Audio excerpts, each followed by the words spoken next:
What's going on, everybody? Today we've got a very fun video here on the channel. I went and got a mystery shirt. Went and got a FM edition from Surprise Shirts. And what we are doing with the club that is within this box, we are going to be essentially winning whatever league they are in and then pushing on to win the Champions League. Now, I'm going to be doing all of this live, so I'm going to be recording like throughout the day, and it might take a day or two to kind of get to where I want to be and ultimately win whatever league we are in. But also I do want to push for the Champions League, so this is probably going to be a 2-episode type thing, a little mini series for you guys to enjoy here on the channel. But like I said, FM edition of the Surprise Shirts. Let's see what club we got. And fun thing that I have done with this is I subscribed to their monthly thing, so I'm going to be getting a kit from them per month. We're going to be doing content based on the clubs that we get from them. So we got Coventry City right there, as you can see. We got the third kit as well. All right, so I'm going to go put this on, and I'll be right back. All right, we back. This is a super nice jersey, and I got candy. This is wonderful. So, while I eat my candy here and admire this new jersey, this is so nice. This is such a nice jersey. We're going to be setting up in England at Coventry City. We're going to start in the championship. So, we're going to have to win the Premier League with Coventry City, and we are going to be replacing Frank Lampard. Now, I do know a couple players that are at Coventry City, one of them being the American and Mr. Haji Wright. Where are you? Right here, Mr. Haji Wright. But we also have Jake Bildwell, former Swan, Joel Ladaboudier, also former Swan, Milan Van Uwijk. He is a pretty solid player as well. And then Oliver Dovin. I really like that we're going to have a young keeper to build around. So I'm very excited about that. But we are going to go ahead, get into things, and kind of see what we're going to build here with our tactic system. Also, real quick, we got Matt Grimes. Matt Grimes, I'm going to turn into an absolute machine somehow, some way. All right, so here we are, managing the Sky Blues. Now, one thing that I'm kind of curious with, all right, so 4-3-3 is what they play. So probably going to set up in a form of a 4-3-3, although I kind of want to play a 4-4-2. Really been enjoying the 4-4-2 lately. All right, so what we're going to be shooting for here, it looks like, when looking at club expectations, reaching the playoffs. So we definitely want to get to the Premier League. That is my goal as well. We want to win the Premier League. And it looks like by 25-26 season, that is when they want us to win promotion. Hopefully, we can do it in the first season. That would be absolutely insane. I want to take a quick peek at our transfer budget real quick. We don't have anything. We do not have any money. Now, could put the transfer budget into the wage budget. We do have a little bit in the wage, and we could probably try and bring in at least like one loan player, so we'll see how that goes. But that is probably going to be like the only transfer business that we end up doing is a loan. And then now it also looks like I got to build out the coaching staff as well, which I kind of planned on doing anyways. I wanted to kind of bring in my own people here at the club, so we will be doing that as well. But we are now going to get into creating a tactic. We're going to start with a base 4-3-3 and then kind of go from there. So based off of what I know already, I do know that there are some players that I do want to plug in right away. One is obviously Mr. Oliver Dovin, already kind of hit on him. Also want to plug in Mr. Haji Wright. And then I think defensive midfield-wise, it will be Mr. Matt Grimes. Now, like I mentioned, I don't know if I want to play the 4-3-3. Not really too sure about that.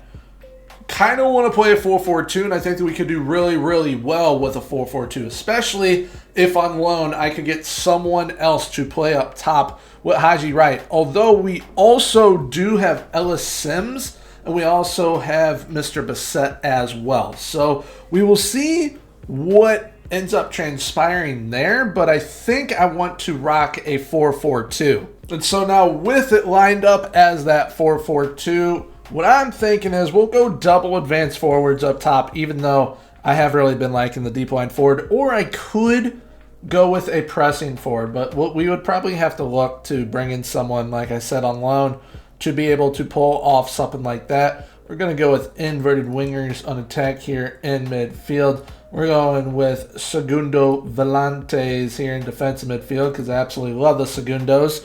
And then I'm not sure how attacking I want this system to be, because if I want to, I could for sure go with the fullbacks on attack or even wingbacks on attack, but I'm kind of leaning towards fullback on support or even wingback on support. I think that would probably be the best way to go about it, play it a little bit safe.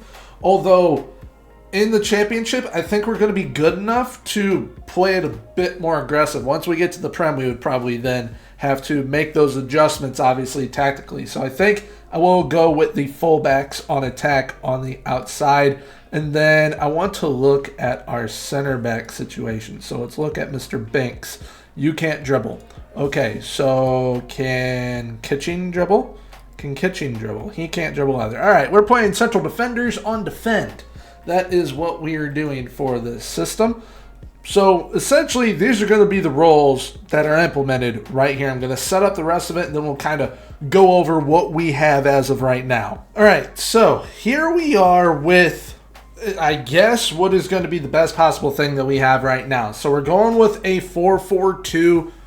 Kind of showed you the roles already, put the instructions in as well. And this is essentially our best possible starting 11 from the looks of things. Now, like I said, Haji Wright and Mr. Matt Grimes, as well as Dovin, they're kind of going to be like the focal points of, one, I want to develop Oliver Dovin big time. Two, Matt Grimes is going to be very important in any success that we have. And same with Haji Wright. Haji Wright, essentially, if he's scoring goals, we're going to be doing great. If he's not, it's going to be a little bit of a struggle bus. But I think where I essentially, from the looks of things, want to improve is maybe left midfield. Now, I can play Van Uwijk at right mid, Sakamoto at left mid, but I think maybe left midfield is where we look to bring in someone on loan. Could also look to bring someone in up top for Ellis Sims, but I think Ellis Sims will do a good enough job for the championship at least. But I think if we are to improve anywhere, it's that left midfield position. So I think what's next for business as a whole is getting the staff kind of where I want it to be, and then I'll give you guys a quick overview of that, and then we will get into seeing whatever loan I end up bringing in, and then we will kick off season 1 with Coventry City. All right, we are back. Well, I mean, I'm finally done getting to where we need to be. I've got all the staff done. There was unfortunately no transfer business done because just all the clubs loan-wise, there we go, I can English, wanted kind of outrageous fees, or the players just didn't want to come here, which was a big-time bummer. But when it comes to the staff, we actually have completely, essentially, rehauled the entire staff. So, when it comes to the coaching staff, there might be some names that you recognize. We have got Calvin Davis, we've got Dennis Bergkamp, Teddy Sheringham, Tony Adams here as well. Josh Wolf is going to be the assistant manager. He was the former manager at Austin FC in the MLS, and I was like, right, this actually kind of works perfectly because he has been a first-team manager before. So being able to bring in an assistant manager that essentially was a manager, that is absolutely fantastic for the club. And like I said, there was no transfer business done, so this is the group that we are going to be rocking with. We have played 5 games already as well. Unfortunately, in those 5 games, Oliver Dovin has not played a single game. So I am most likely going to end up locking him in, and that is going to be the only player that I lock in because I want him to be playing as much as possible, I want him to develop as much as possible as well. But so far in all competitions, we played 5 games in the championship, and then we played 2 games in the Carabao Cup. We have done very, very well in all of them. We've only lost once. That was the Middlesbrough 4-3. But, I mean, we've pushed aside Blackburn, pushed aside Oxford United, drew Hull City 1-1, beat Cardiff 5-2, beat Bristol Rovers 5-0 in the Carabao Cup, and also beat Swindon Town 5-4 in the Carabao Cup. So we're off to a pretty decent start. We need to essentially carry a bunch of wins and draws throughout the entire season. We can't afford that usual dip that championship sides do have. They usually all have at least one dip throughout the season, and if we do experience one, it cannot last that long. So hopefully with me locking in Oliver Dovin, it's not going to cause our form to kind of falter. I hope that we can do pretty well with him in net. And he for sure has the potential to be a decent keeper for us, at least for right now. But I definitely want to make sure that we're helping him realize that potential, because if we end up moving on from him in the future, if he's at his max potential, then we can definitely get a max payout once moving him on. So right here is going to be the lineup that we are going to be running essentially up until we kind of reconvene, which is going to be at the youth intake. Was thinking about doing it in January, but then there would kind of be 3 different parts that we would kind of just go over. So I'm going to be going to the youth intake every season. That's kind of where we'll reconvene after doing the start of it all. So just to recap, we have played 5 games in the league, doing well in the Carabao Cup. Hopefully we can carry that form all the way to the youth intake. See you when we get there. All right, so here we are at the youth intake. We are actually in first. We are in first on 86 points. So pretty happy with that, not gonna lie. Hopefully we can keep it up, and hopefully we can ultimately win the championship. We've been doing really well. One thing that has really surprised me so far is that Ellis Sims has 30 goals so far in the championship. 30 goals and 5 assists, which Haji Wright still not doing all too bad himself. He has 25 goals and 5 assists. So our strikers in this 4-4-2, they're doing absolutely fantastic. Dovin has been playing. He has been slightly improving, not like crazy amount, but he has been doing okay. We unfortunately only have 5 clean sheets, which that is probably due to us being more aggressive and us kind of just being like, all right, let's just score goals and figure out defense later. But that is definitely going to be something that we'll need to focus on, obviously, when we are in the Premier League. We're going to, for sure, need to score goals, but we're going to need to make sure that we are not conceding goals. So we'll probably switch up this back line to some extent. But overall, we're doing great. Now, getting to our youth intake, I do know that we're supposed to get some good fullbacks, which we did. We got Bob Rose. We got someone that can play all up and down that left-hand side. Loving that, and hopefully he can become a heck of a player for us. Although this is at like the championship level type of potential, so we'll see what it ends up getting to, the better players that we get here at the club. But one thing that you will notice is Bob Rose, who I was just on right here, he has a face. And then we've got Keith McMiniman, who looks like a potato. So that's due to me having a face pack from one of my other saves. So just realize that some of them will have normal faces, some of them won't have normal faces. So this is another player, though, at left back that is looking like he'll have a decent amount of potential, at least for the championship. We've also got Bakir Ashford, who's looking pretty decent, too, in central midfield. And then Harry Oliver at right midfield. So we got some pretty decent talents to come through. Overall, I mean, it's not a terrible first youth intake. Definitely take it. But, I mean, overall in the league, I'm ecstatic with how we're doing. We did get knocked out in the 3rd round of the Carabao Cup by Man City. And this game against Plymouth Argyle is driving me crazy, all right? So we beat them 7-1 in the league, okay? 7-1 in the league. And then, which I'm loading it up here so that y'all can see the numbers. So we absolutely dominated them. 7-1, Ellis Sims, 4 goals in that match, okay? And then we lose to them in the FA Cup in the 4th round by a score of 5-1, which Haji Wright did end up scoring in. And the numbers, I mean, we still had our chances. It's just Plymouth decided to show up this game instead of the game in the league. So Plymouth ended up knocking us out 5-1, and that kind of goes to show our backline's definitely going to have to improve to some extent, for sure. But I think overall with this tactic so far, we're doing great.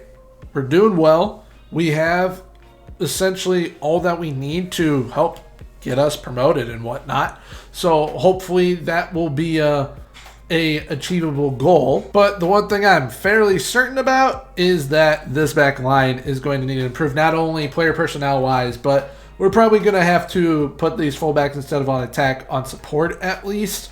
Maybe change up some of the other roles as well. Maybe just put the goalkeeper on also, because that usually does seem to help a little bit. But we will definitely have to not be as aggressive if and when we get promoted to the Premier League, which hopefully we do. I mean, we put ourselves in a pretty good spot overall. And I mean, looking at the league as a whole, I mean, February was absolutely phenomenal. We didn't lose a single game. Doing very, very well, beating Sheffield Wednesday, both Welsh clubs in Cardiff and Swansea City, beat Watford, Norwich, and West Brom, which these three clubs are used to having a little stint within the Premier League as well. So hopefully we can get up there. We did seem to have a dip in December and then a slight one in January, but February was great and we are dipping right now. So hopefully we can pick it up, finish strong. We only got a few games left. We got 1, 2, 3, 4, 5, 6, 7, if I did that correctly. 7 games left. So hopefully we can get points in every single one and see ourselves as champions of the championship and go right on up to the Premier League.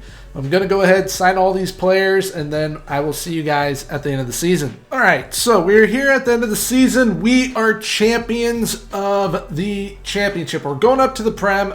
End of year 1. We finished on 98 points. Almost hit 100. That would have been absolutely crazy if we hit 100, actually. But we will be going up with Middlesbrough and Leeds United. And my first thought in seeing this was, okay, there are 2 clubs that I am 100% going to be looking at, potentially 3, to try and sign some younger players that are pretty decent to come up with us, and that is Norwich, Burnley, as well as Sunderland, because if we can get someone like Joe Bellingham, that'd be pretty fun to do. But another thing that I was looking at as well is the Premier League, and within the Prem, I did not expect one team to get relegated, and that was Brentford. I did not think that they could potentially get relegated, and they of course did. So that's going to be another club that I'm looking at potentially for some signings. Same with Ipswich Town, because if Liam Delap doesn't want to go down with them, I might see if we can kind of put in like a lower offer and get him cheaper than what he would usually go for, which I think is between like 30-40 million pounds, which we most definitely do not have. We actually only have 33 million pounds. So we will have to do some tinkering with things and figure out, okay, what type of players can we afford? What type of players can't we afford? But overall for the season, this 4-4-2 did its job. It helped us get promoted. That is what I wanted. It was aggressive. And there's 2 school of thoughts with this system that I currently have. One is, yes, we conceded a lot of goals, but we did score 125 goals, so I'm happy with that. But we did concede quite a few goals. So we can improve this back line, not only player personnel-wise, but change up some of the roles as well.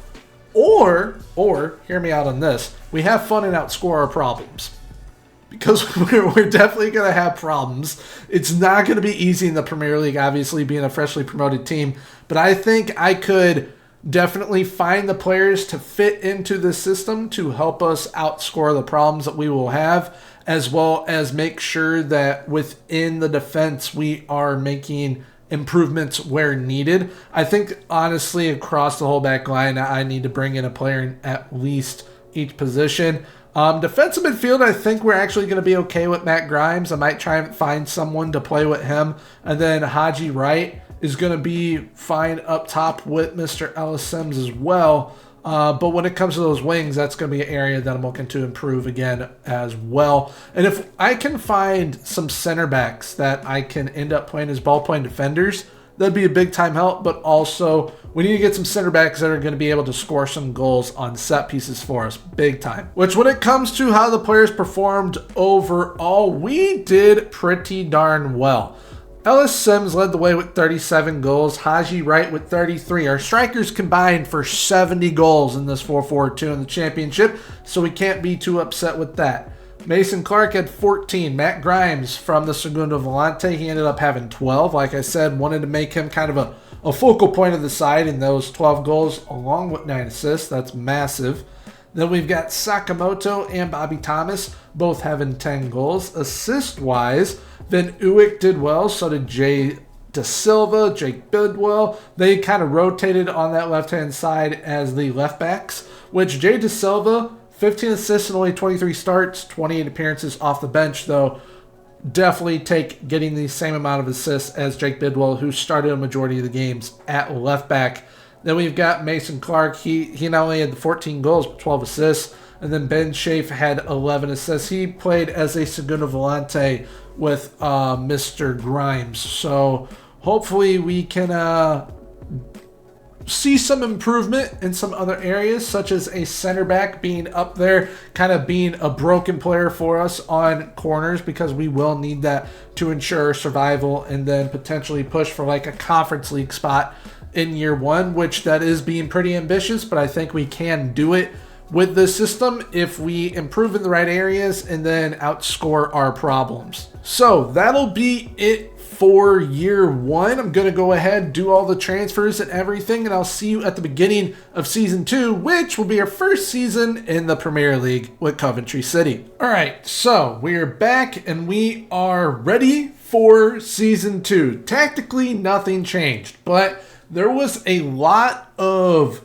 frustration that went into the signings because there were a lot of deals that almost got done that unfortunately did not get done. So on the outs, we really only had one major out. However, I sold Norman Bissett to West Ham, which got a little bit there up front. It'll rise to like 11 million right here, 11.25 million. But then there was a big money sale, and it was to Saudi Arabia. It was Ben Schaaf, I believe is how you pronounce his name, for 37 million to Al Ahly. And aside from that, there was nothing else on the outs. Now, on the ends, we spent quite a bit of money. A lot of it was thanks to installments. The first player that I ended up bringing in was a center back, Armel Bella Kochap from Southampton, for what will eventually be £24 million. I think that he's going to be a good building block in that back line for us. Then I went to the MLS and got a cheap segundo volante option in Marcel Hartel from St. Louis City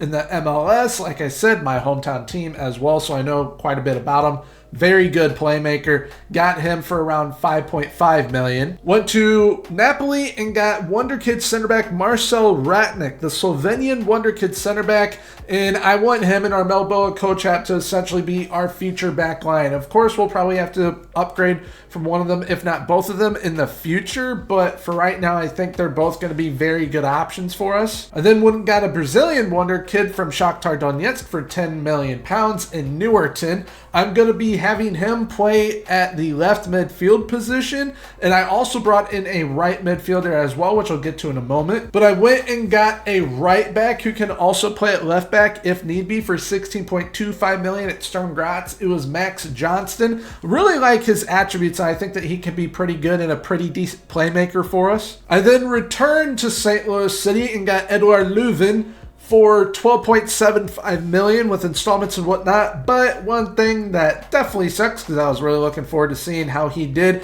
I think that him and Hartel in defensive midfield as those segundo volantes with Matt Grimes would have been unbelievable for us. But unfortunately, he is out for what initially was 6 to 8 months with damaged cruciate ligaments.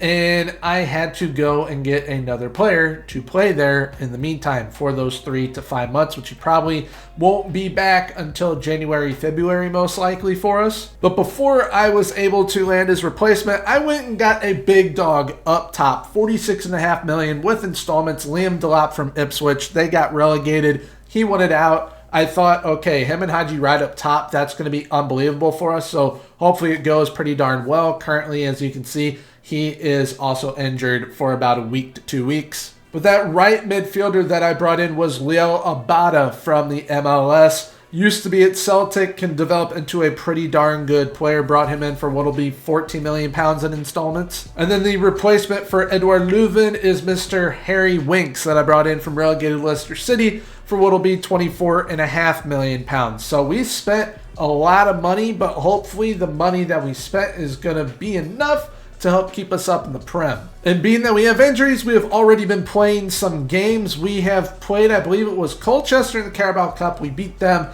We have played 3 games in the Prem so far, which opening day we played against Man United, lost 3-1. But immediately after, 3-0 win over Arsenal. So I was very, very happy with that. But then we get shut out 2-0 by Southampton. So hopefully we find consistency, or we're essentially just going to be a mid-table team season 1, which I'll gladly take. I essentially just want to survive for season 1.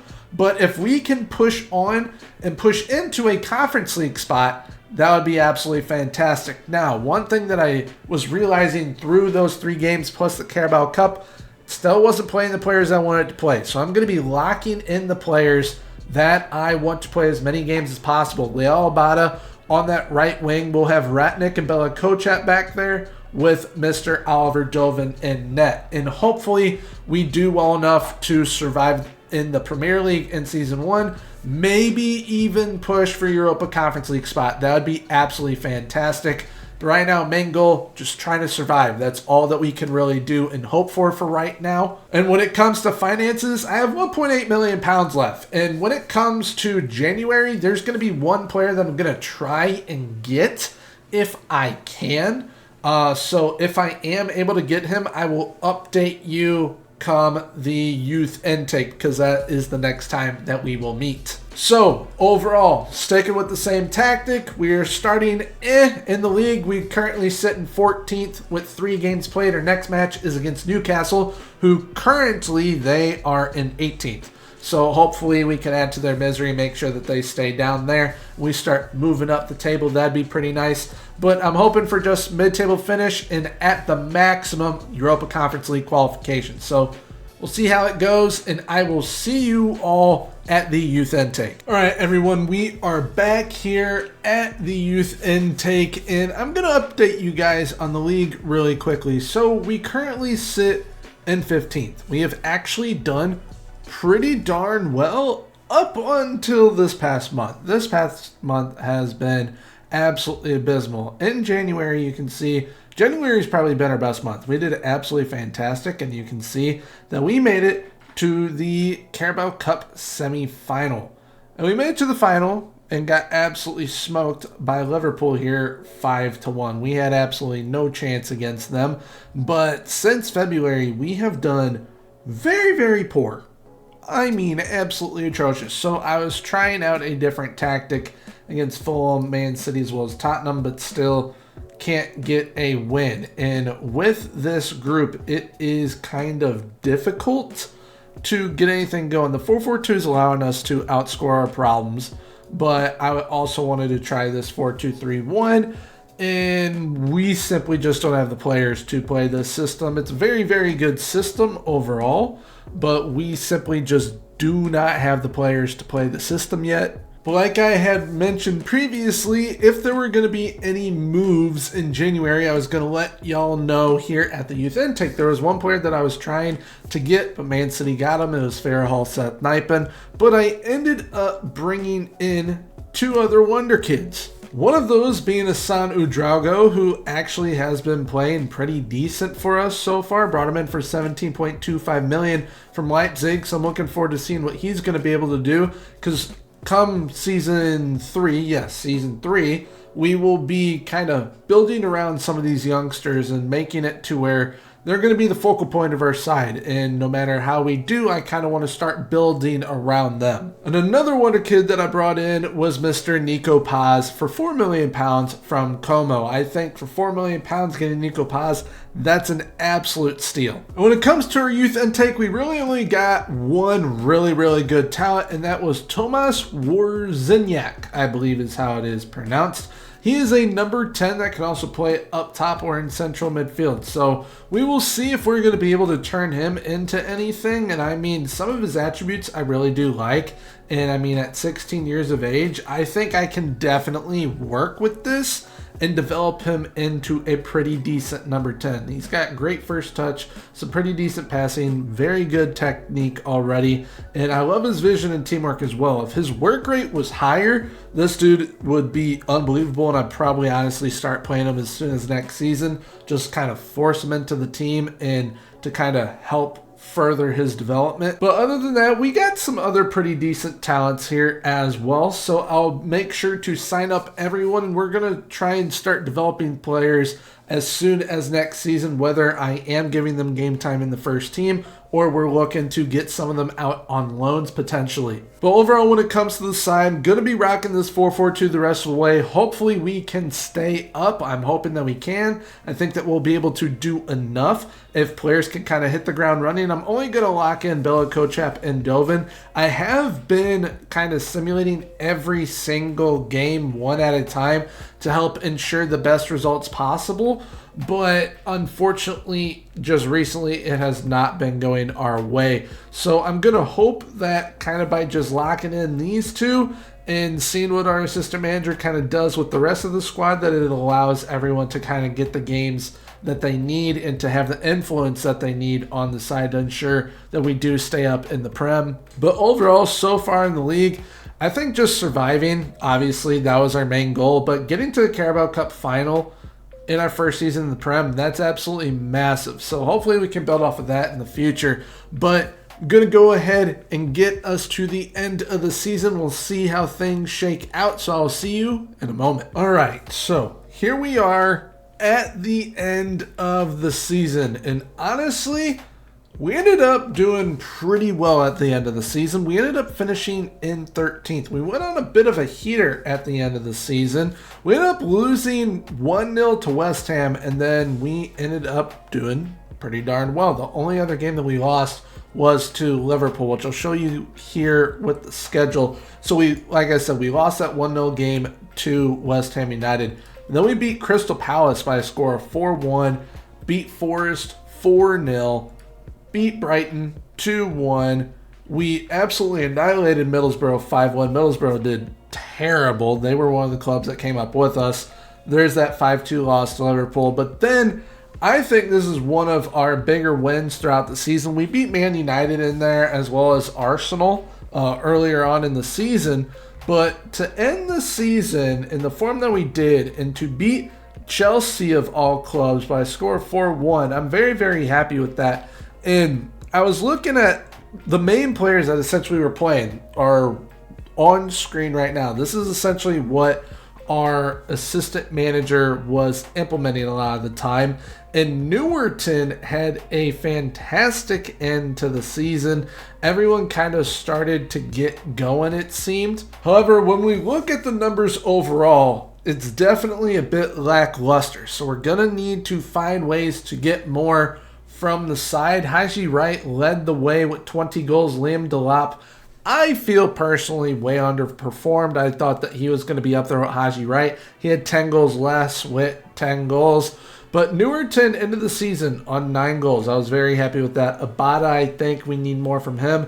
Ellis Sims, even though he only started 7 games, he came off the bench 28 times. He ended up bagging himself 7 goals. But I think overall we did pretty well. We still need a center back that is going to bag us goals on corners, though, because Armel Bella Kochap only had 4 goals. So hopefully we can find a way to kind of bump those numbers up. But from the players that came in later on with Asanu Drago and Nico Paz, I think they did okay for coming in so late in the season and not really playing every single game that they could.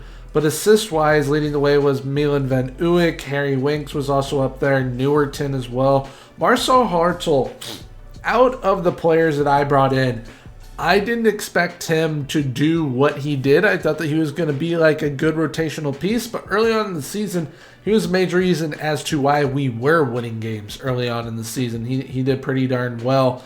And where are you? Where are you? Edu Leuven, he only had 1 goal in 11 total games. Keep in mind, he was out 8 months of the season. And then when he came back from that 8-month injury, he got a 2-week injury.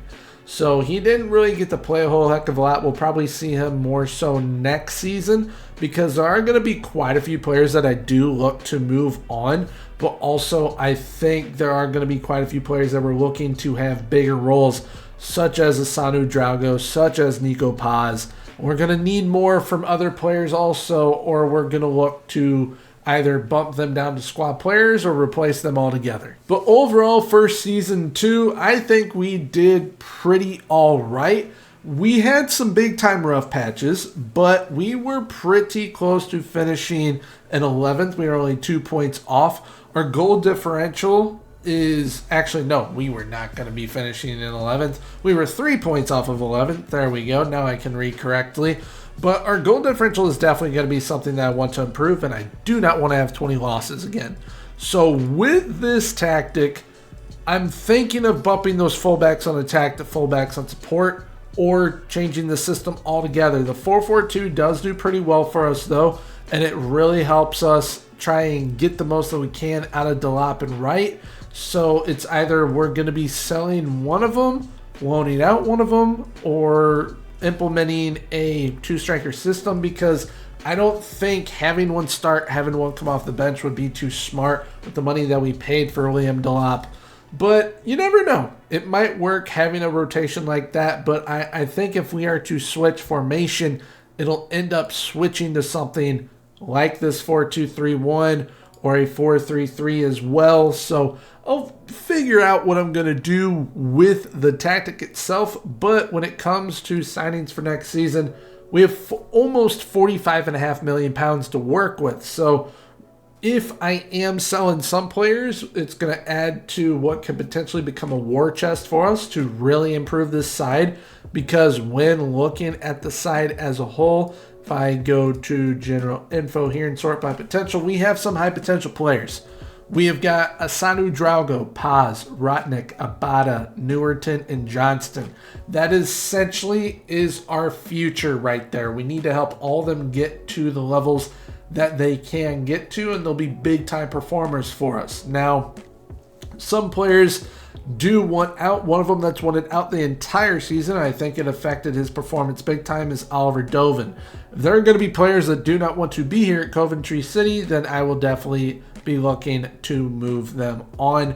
But I think overall, we're going to have a much improved side, much improved system, hopefully, and we're going to be building around this future core of Udrago, Paz, Rotnick, Abada, Newerton, and Johnston. I want to find a way to get everybody in there and in areas that they are ultimately going to thrive in as well.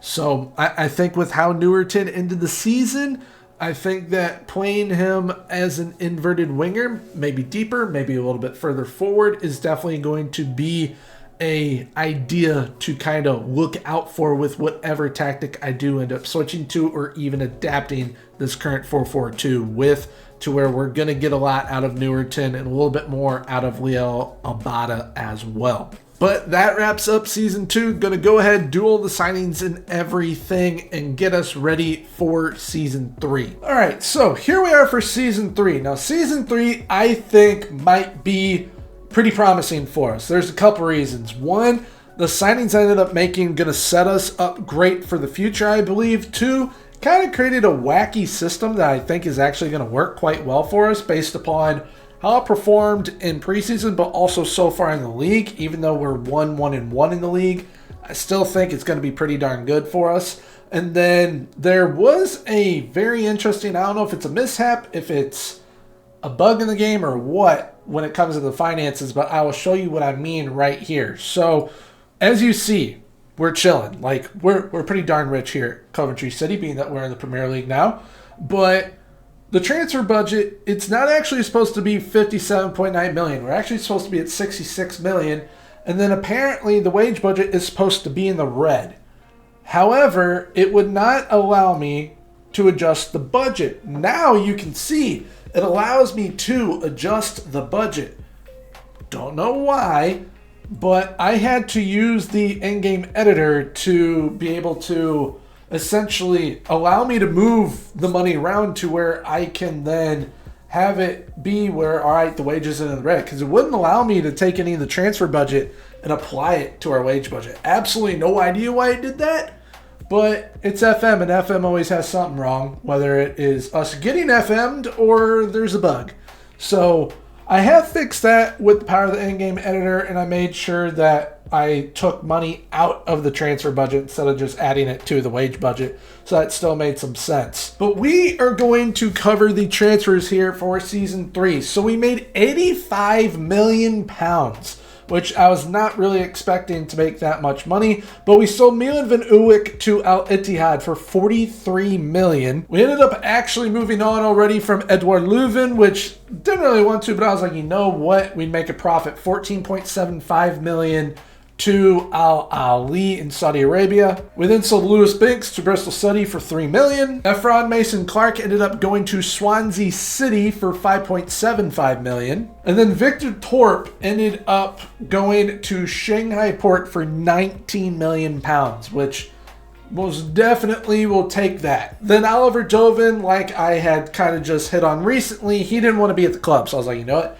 If you don't want to be here and help us win a Premier League title, then I will look to sell you. So I sold him for $15.75 to Stade de Reims in France. And so with the extra $150 million on top of what I already had, which I think was like $40 million, I got to spending that money. The first signing was Sheikh Charles from Southampton for £15 million.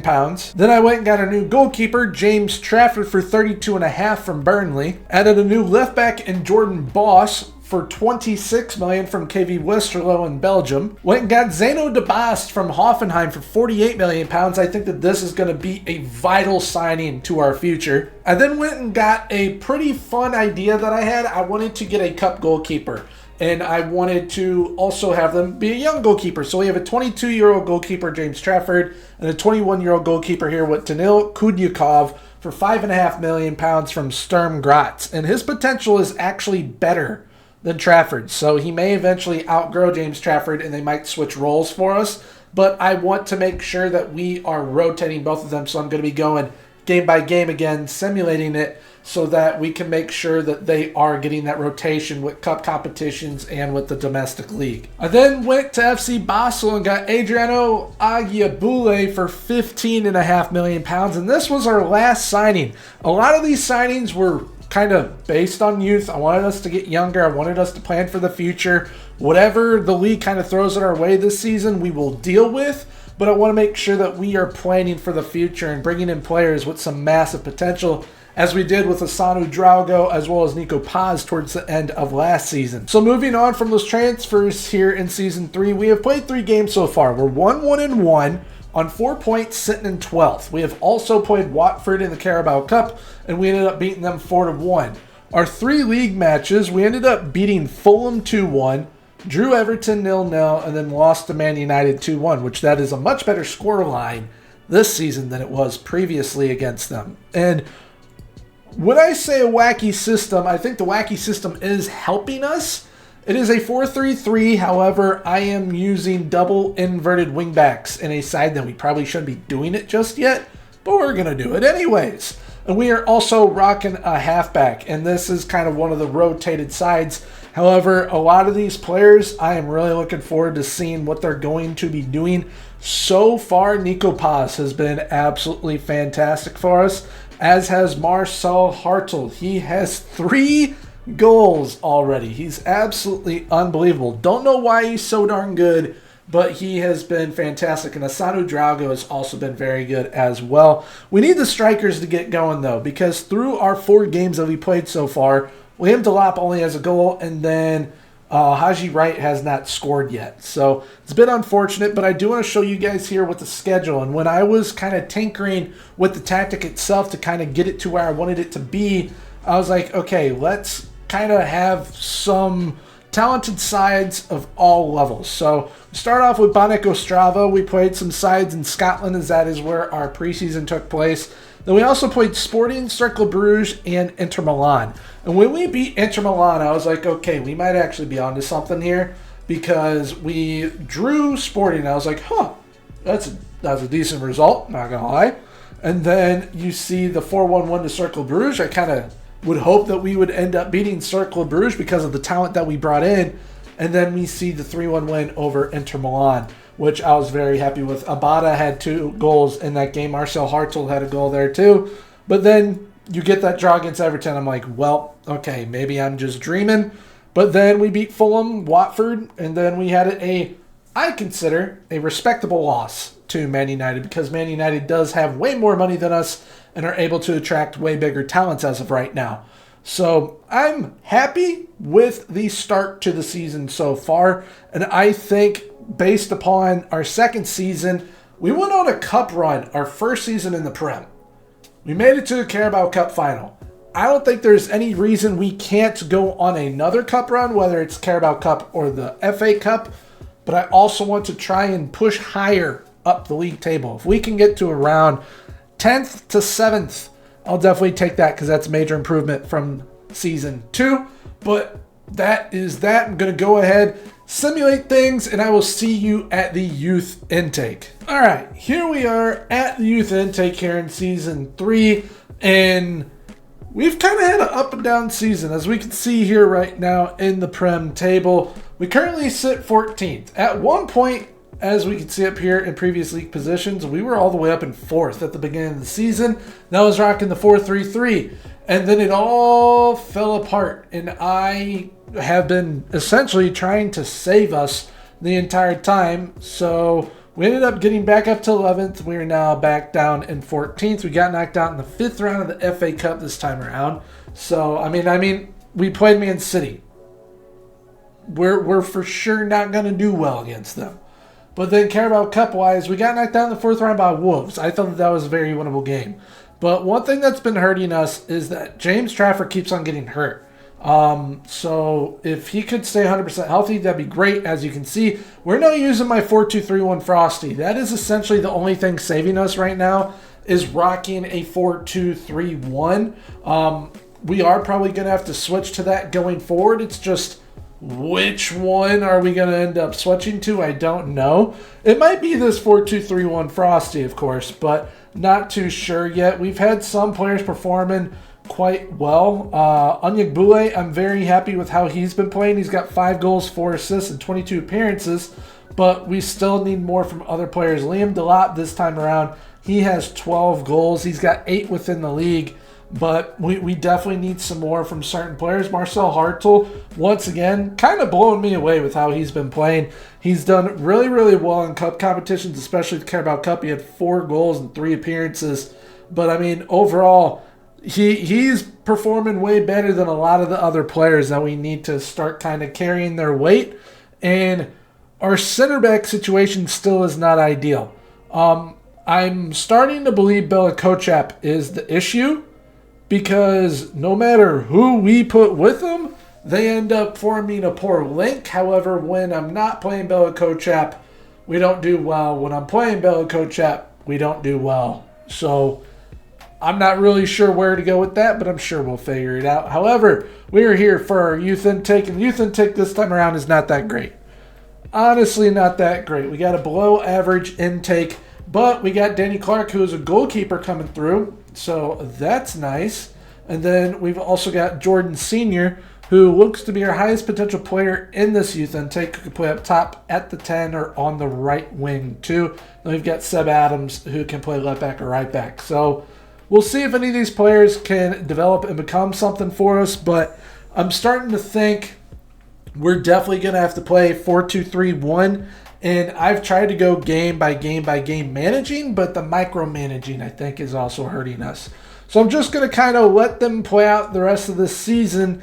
And then for season 4, we're going to kind of, or I'm going to kind of at least, pick the cornerstones of this side, where it's like, okay, I need to make sure they're playing game in, game out, because they have the biggest influence for us, it seems.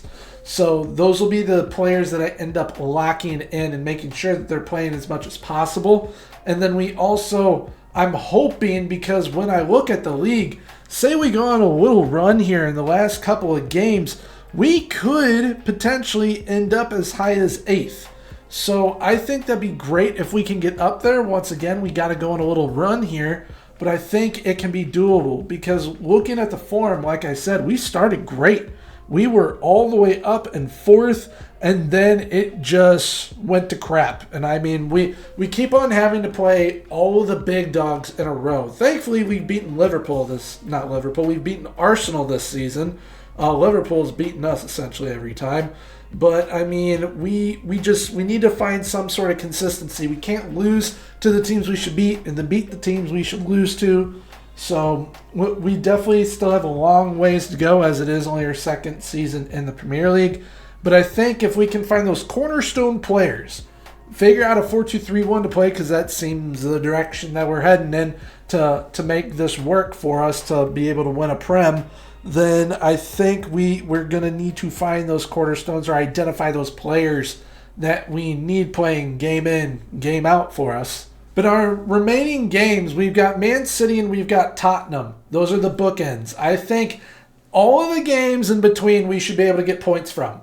If we can, then that's going to be awesome, and we should finish as high as 10th, maybe 8th, if we can do that. But we need to be consistent, and we need some big-time performances from players. So, with that being said, I'll see you all at the end of Season 3. All right, here we are, end of season, and I'm actually kind of okay with how the rest of the season went, because I ended up finding our core nucleus, and I locked them in early to kind of see how we would do, and it helped us finish in 10th, which I said at the beginning of the season, I'm like, you know what, I think, like, realistically speaking, like, yes, I would have loved to go on a cup run. We got to the Carabao Cup final in Season 1. I think that we could have gotten there again, but it wasn't meant to be this season. However, I wanted to finish between like 10th and 7th. And we finished at the minimum in 10th. And I think if a couple different results went our way that most definitely were winnable, and we just kind of not threw it away, but they were teams that we should be beating. I think if we did end up beating them, we definitely could have ended up finishing where Newcastle or West Ham United are, which I think that might be on the cards for next season. We'll have to see how recruitment and everything goes with that to make that possible. But we did reduce the amount of losses that we had. Last season, I believe we lost 20 times. This time it was only 15. So still way too many losses, but we are trending in the right direction now. I stuck with the 4-2-3-1 Frosty, and these are the three that I ended up locking in. Onyegbule, Udraugo, as well as Trafford. And Udraugo had been playing on the wing, but when I was playing him centrally at the beginning of the season, that was when he was doing better. Onyegbule has become very important, and he actually won the Next Gen Award. He was number 1, and Udraugo was number 4 on that list.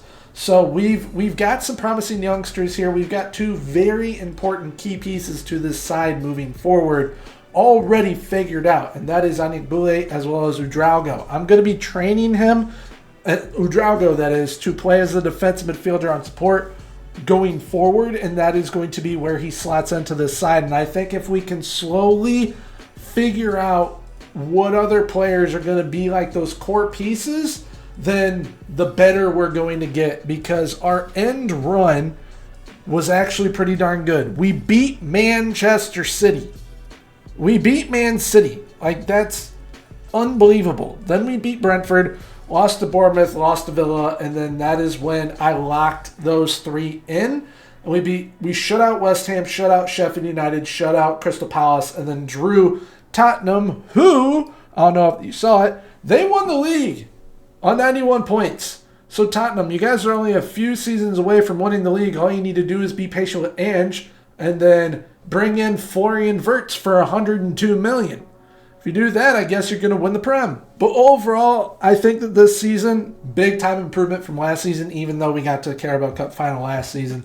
Would have been nice to go deeper in the cups. But I think with this group, we're starting to figure out what we, one, need, but two, what we already have and don't need to replace. And that is Trafford, Udraugo, and Onyegbule. Financially speaking, we are going to be moving forward with £52.7 million. Going to have to finagle it with the wage budget, so it's probably going to be more in the 40 million type range. But I am definitely going to be looking to improve in certain areas. Now, I was looking at the next gen list, and I think I want to go for Alexander Maximiano, which he's already told me no once.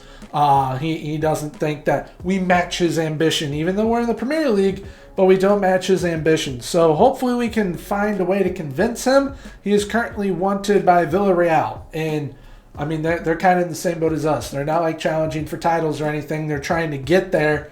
I think a player like him could definitely help us. So if we can bring him in, that would be awesome. I also want Mustafa Hamdi, but I'm pretty sure got to wait till he's 18. He's currently valued at $3.5 million, and this is a player that, yes, says he would be a center back or right back. I would retrain him to play as a defensive midfielder with Udraugo, because just looking at his attributes, he has what I want in a more defensive midfielder, whereas Udrago will be the more offensive one.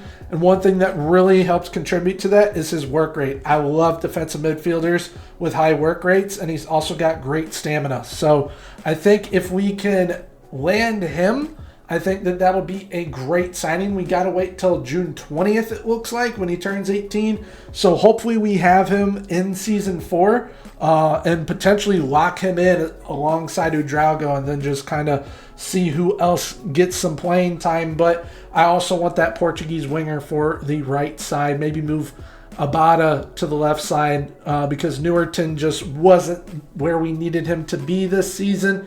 And when we're looking at the goals and whatnot, Liam Delap led the way with 20, but he was the only player with double-digit goals. So we're going to need more goal contributions if we are to get where we want to be. Newerton did have 7 goals and 10 assists, though. Abada with 7 and 4. But I really like what Abada brings to the table. But, I mean, I might need to do some analysis between the two, see who we keep, because I think I am going to end up moving on from one of them. We need to get Nico Paz more time as well. But, I mean, overall, I think that if we can just get some improvement, a lot of these players still have to develop, of course, but if we can get some improvement from a lot of these guys, we'll do much, much better. But Anyagbule has done absolutely fantastic in his first season for us. So paying $15.5 million for him, and what I think and / know he will become, I think he's going to be an absolute monster for us here at Coventry City. But we're going to go ahead, fast forward to the start of Season 4 and see what type of business we get done. All right, Season 4 has arrived, and we have started off well once again like we did last season. Through 4 games, we're on 7 points so far. We beat Man United and Everton. We drew 0-0 with West Ham United in our first game of the season.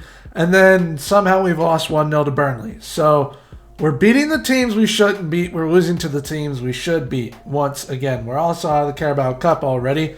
Once again, losing to the team that we should beat. However, we have essentially identified that the nucleus of this team is these 3. Anyagbule, Udrago, and Trafford. That is going to be the nucleus of this team for right now. And Anyagbule definitely needs to step it up because so far he has not been playing well. However, Udrago and Trafford both have. On the outs, only a few players ended up leaving, actually. One being Joe Laboudier to, I think it's, yes, Preston North End for $375K. Then Ellis Sims went to Wolves for $11.5 million. Matt Grimes with the Birmingham City for what will end up being $5.5 million. Then Jay De Silva ended up joining Al Ittihad for $12.5 million. And I only ended up bringing in 4 players, all of whom were in the back line. For £40 million, I went and got Dean Huijsen, I believe is how you pronounce his last name. I'm probably wrong.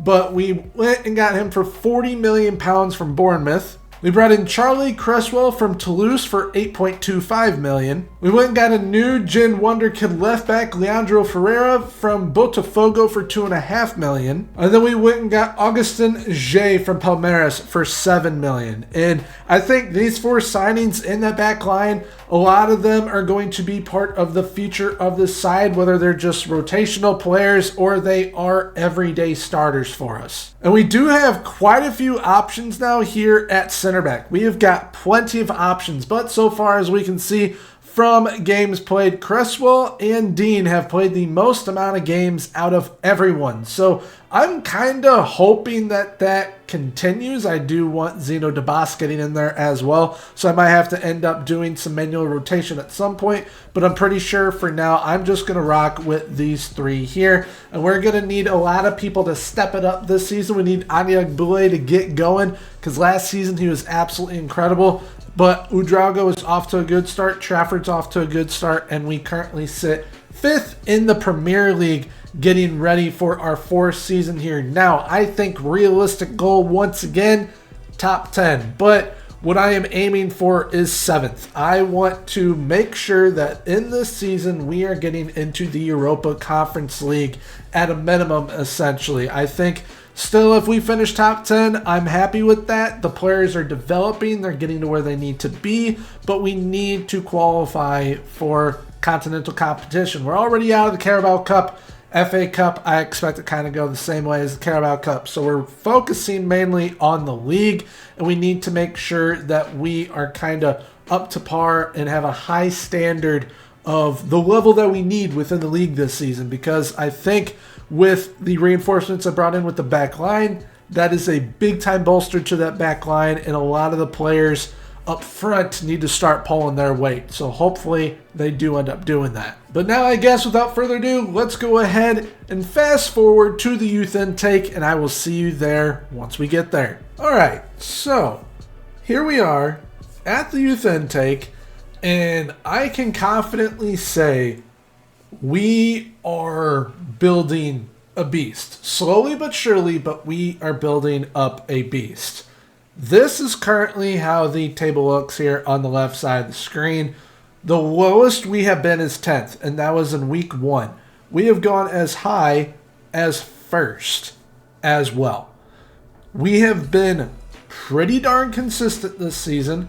We've had some big wins. Our next match is against Man City, who is right in front of us. But if we can beat Man City, we would jump over them into 5th place. I set the realistic outcome of, okay, 10th and above. But I would very much so like to finish in 7th. If we can finish above 7th, that is just putting me over the moon. We have been doing absolutely fantastic this season. Some players do definitely need to wake it up and kind of start pulling their own weight. One of them was actually part of the nucleus, unfortunately. The FA Cup, we got knocked out in the quarterfinal, but I'm glad that we went on an FA Cup run to some extent. Carabao Cup, we already know we got knocked out quite early in that. But that part of the nucleus that I have had to take out of the rotation is Mr. Anyagbule. He hasn't really been at the races this season. He started doing better as of recent with 4 goals and 5 assists. But for like the first 15 games, he had 0 goals and 0 assists. So he's definitely come on as of late. Ouedraogo's doing well. Trafford's doing well. But Anyagbule, I have not been playing him game in, game out. Overall, the side is doing pretty decent. As we can see here, Liam Delap has 16 goals in the Premier League this season. So he has been starting to pick up his performances for the reason why we paid $46.5 million for him 2 seasons ago. But in regards to the youth intake, I don't know what is waiting for us quite yet. Another poor one. Maybe we start investing into our youth, because that could probably help us go a long ways within this rebuild with Coventry City and getting them to Premier League champions and hopefully eventually Champions League champions as well, however long that takes. But with Akeem Moult as well as Darren Thompson, they're going to be the best talents coming through. I don't really expect them to make any big-time impacts in the future, but they might prove me wrong.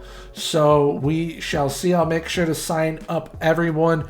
But as of right now, Ouedraogo has definitely been one of the better players, I'd say, not only development-wise, but just overall. He has done exactly what I need him to do, and usually when I've had him in the past in previous saves, I'm playing him as a 10 or on the wing or left midfield. He's a beast in all those areas. But playing him as a defense midfielder, he is doing a solid enough job, and I'm very happy with the performances he's putting in. He's already at 4-star current ability, and he is going to hopefully be able to hit his potential here. And then when it comes to Mr. James Trafford, he has been playing pretty well as well. He has 10 clean sheets this season, which I'm pretty sure that is his best so far. So very happy with the performances that we're putting in the league. One thing that I want to check real quick is, all right, so we are joint third in the league for goals scored. Defensively, though, we have the third best defense. Okay, I thought it was going to be a lot worse. But when we have like 7 center back options, of course it's going to improve eventually, which Dean is our best defender as of right now. With Mr. Cresswell, he is also up there. He's played 28 games. Liam Kitching, we're going to end up moving on from. He's taking games away from Rotnick, DeBost, as well as Kochap. But Kochap has been a problem, I feel, unfortunately. And it's proving the more that Dean has played, the more that Cresswell has played, the better we're doing. The less Bella Kochap plays, the better we're doing. So hopefully we keep up this great form that we have had this season. And you can see from January on, we have really turned it around. We had a little dip here in December. Not the greatest month. Kind of got a little worried there. But then you see just January on, we've done absolutely fantastic. First loss has been to Chelsea in the quarterfinal. Lost that 4-0. But we've had some big wins this season over some big-time teams, such as when we beat Brighton 6-0 in this match right here, which Newerton had a hat trick in. They were in first. So I was very, very happy that we ended up being able to beat them. There we go, I can English. We also ended up beating Liverpool, so that's absolutely massive. And we beat the previous league champions in Tottenham. So hopefully we can keep up what we are doing. We have been playing really well. We need to have a strong finish to the season. We've got to play Man City, Liverpool, Arsenal, and Chelsea all in the month of April. That's not going to be easy. But then we finish with Palace, Luton Town, and Newcastle United. Newcastle's not going to be easy. And we have lost to Luton Town this season, unfortunately, as well as Newcastle United. But I think that we have it in us to make sure that we finish in a top 7 spot right now. We're definitely going to need to continue our good form, and hopefully we can. But I'm going to go ahead and get all these players signed up with that youth intake, and I'll see you at the end of the season. All right, so we are at the end of Season 4, and I am blown away with what this group was able to do. We ended up finishing in 6th. And there were times where I thought that we could have finished in the top 5 or 4. And I think that we aren't too off from doing that. Like I said previously, I think we're slowly building a beast. And a lot of players really stepped it up this season. One of them is Mr. Liam Delap. He only finished 3 goals behind Erling Haaland. So he really, really stepped it up. He did very, very well. And our fullbacks, even Jordan Boss and Max Johnston, they did great also. But this essentially right here, this was the main side that Mr. Wolf ended up playing for us a majority of the time. Of course, Alactanu, Drago, and Trafford. But this, a majority of the time, was the group that was playing for us, game in, game out. In Newerton, I know that I was kind of dogging him, saying that he needed to do more. He ended up doing more. He had 12 goals this season. Now someone that needs to do more is Leo Abada. He definitely needs to step it up. He had 6 goals, 7 assists in the Prem. Newerton had 12 goals and 10 assists in the Prem. Anyagbule, like I said, he kind of came on towards the end of the season. 6 goals, 6 assists. But Liam Delap, overall, I mean, he's a huge reason as to why we ended up doing what we did here in Season 4. And come Season 5, we're going to be in the Europa League. So I am looking forward to that overall as a squad. Let's look at the overall stats. And I mean, the numbers were much, much better this time around because, like I had said, we need someone else scoring double-digit goals. And thankfully, Newerton stepped up. He was another double-digit goal scorer along with Liam Delap. But Asanu Drago, even though he's a defensive midfielder on support, he is banging in 8 goals in the season. But I think that we're definitely going to need to improve in quite a few other areas, move on from some players because, one, we can't get them in the group. Two, they're not developing. Three, I think there's going to be better options out there now that we will be in the Europa League. One player that I am kind of disappointed that, one, he wasn't able to get more playing time with us so far, but two, that when he has gotten opportunities, he's not really doing much with it, is Nico Paz here. He had 28 appearances off the bench, and in those appearances off the bench, he only had 2 goals and 1 assist. But even when I was doing the manual rotation a couple seasons ago, he's still really, like, he would show up every now and then, but he would disappear for quite a while. So that there's going to be a lot of players, I have a feeling, either becoming rotation options or we're moving on from them as a whole. Now, financially speaking, we're going to have £53.6 million to work with to build a squad that can not only ensure essentially that we are having another finish like this in the Prem, but that we have a shot to do something in the Europa League. Because I think if we could bring home some silverware in the form of the Europa League, that's going to be absolutely massive. And of course, that would outright qualify us for the Champions League. But also potentially bringing in players that can help us go on deeper runs in the FA Cup and get back to a Carabao Cup final. Because the Carabao Cup is the one competition in Football Manager that drives me insane, because I get to the final, then I don't get back for like 5 seasons. So hopefully we can get back sooner rather than later. But I mean, overall, very happy with what this 4-2-3-1 is allowing us to do. Of course, it is 4-2-3-1. They are very good. But with the players that we have, I think that there are a lot of players that will start to be mainstays in the side, especially this defensive duo right here of Cresswell and Mr. Dean. I think that they are going to be very, very good together. We need to find a way to get someone that is really good on set pieces to deliver those to the ball, because they're both great in the air. So if we can find someone like that to slot into this side, I feel like we'll become pretty dangerous on set pieces. But I mean, as a whole, very happy with how the group performed here in Season 4. And like I said earlier, wanted to finish 10th or above. I think 10th would have been pretty realistic. And we ended up blowing away my expectations because I thought 10 to 7th would be realistic. And we are in 6th in the Europa League. So very, very happy with that. But yeah, we're going to go ahead now. I'm going to do all the business end of everything and get us to the start of Season 5, and we will reconvene then. All right, so Season 5 has arrived. We're off to a great start.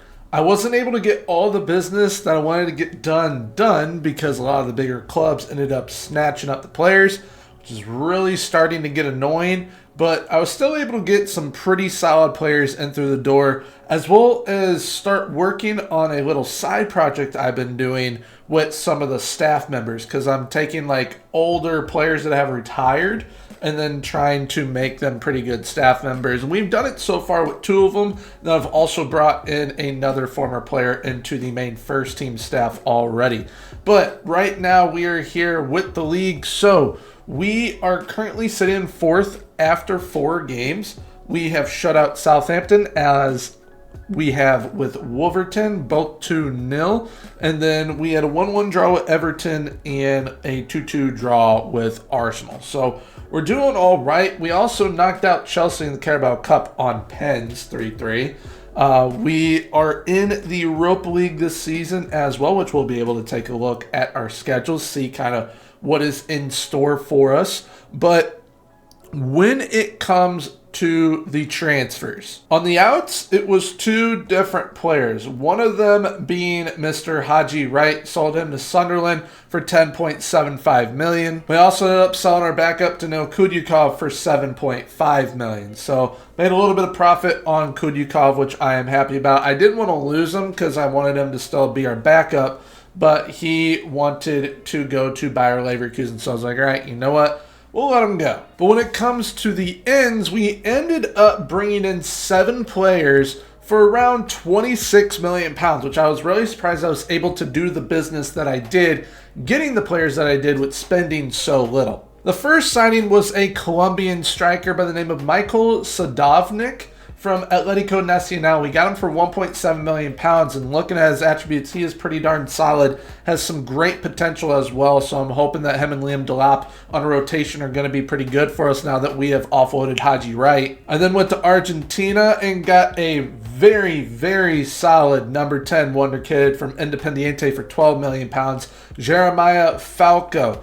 Absolutely love that he is very strong with both feet. He can also play on the left wing if we need him to, and his playmaking ability is absolutely off the charts already at 19 years of age. So I'm really looking forward to seeing what he can do. Having him behind Onyegbule or even starting over Onyegbule, that will be something that I am keeping in mind. I'm going to try and make sure that he gets as many games as possible by the youth intake for sure. But then I went and got a center back that I've loaned back out to TSC in Serbia. We got him for 1.8 million pounds, Stefan Spasojevic. And I think that this is a a center back who is pretty good with both feet, which we desperately need in our back line. And he also has some height. Potentially can turn into an aerial threat. He's got the jumping reach, has to improve that heading though. So I'm definitely going to be not just loaning him out for this season, but probably next season too. But he can also play at right back, or he can play at left back as well.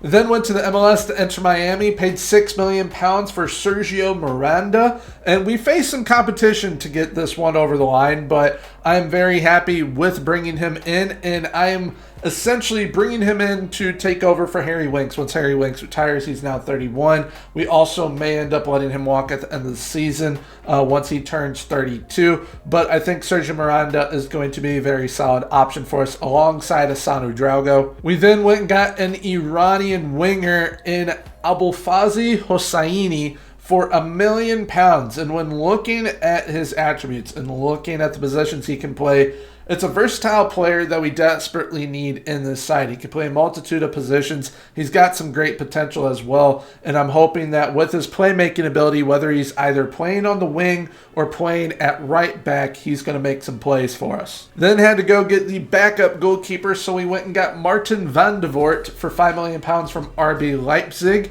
I know for sure he's not going to be able to get anywhere near where his potential used to be in prior FMs, but I think he's still going to be a solid backup. And then this signing I was really happy to get over the line. On a free Rodrigo de Paul, I think that we needed just some veteran leadership here, and he can play on the right wing, he can play as a 10, he can play in defensive midfield, he can play on the left wing, so whatever we kind of need him to slot into, at least just for this season, then he's going to be able to do it. We're also funding a coaching course, so that goes along with the kind of little side project that I'm doing to try and make players or former players pretty good staff members here with Coventry City. And with that being brought up, the former player that has joined the first team staff is Cesc Fabregas. I ended up bringing him in from Real Valladolid because he ended up, I believe, getting sacked from Como, and then he went to Real Valladolid. Now he is here with us, and hopefully he can help us bring a Premier League title to Coventry City. But then we move to the U21s. Adebayo Akinfenwa has been with our U21s, and he's actually becoming a pretty good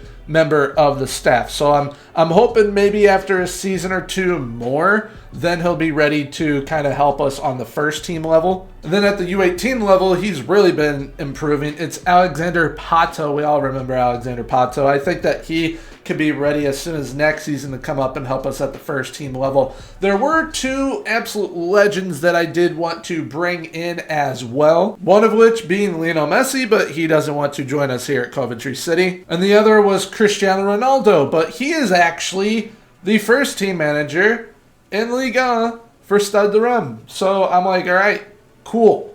That's awesome to see, because a majority of the time he ends up just kind of being like a U18s coach. But that's just a little something I'm doing on the side, along with trying to make this team as good as possible. This 4-2-3-1 is doing really well with them. We're once again locking in Mr. James Trafford and Hassan Ouedraogo, and then just kind of letting our assistant manager kind of play whoever, wherever for the rest of those spots. But so far, so good. We are in 4th in the league. And in the Europa League, it looks like we are going to have some pretty decent competition, such as Fiorentina, as well as Sevilla, who are the kings of the Europa League recently. Juve, Sporting, Marseille. We got 2 Turkish giants in Fenerbahce and Galatasaray as well. Newcastle United join us too. And so when it comes to our Europa League schedule, it is pretty favorable, I would say. We start with Linz from Austria, Viborg then from Denmark, Basel in Switzerland, Marseille from France,